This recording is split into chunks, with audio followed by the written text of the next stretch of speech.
তো গাইস আজকে হচ্ছে আমাদের ঘুষটে নন্দনপুরে বারারি পুজো, তাই জন্যই রওনা দিচ্ছি গাড়িতে।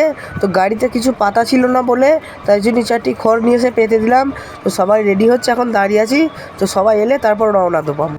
তো বন্ধুরা, আমার যে টুকটাক কাজগুলো ছিল খড় পেতে ত্রিশূলটাকে বেঁধে নিলাম গাড়ির ওপর, তারপর সবাই এলে একসঙ্গে রওনা দেবো।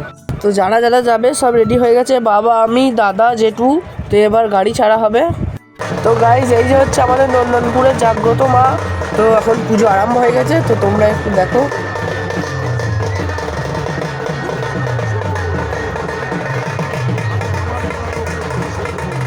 তো গাইজ আমাদের পুজো হয়ে গেছে আর বাড়ি চলে এসেছি।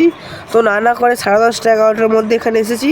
তো এখানে দেখো মালপত্রগুলো গাড়ি থেকে একে একে নামানো হচ্ছে, আর আমি শরীরটা কষ্ট হচ্ছিলো বলে একটু চান করে নিলাম। তো তারপর শোবো রাত জাগা বলে।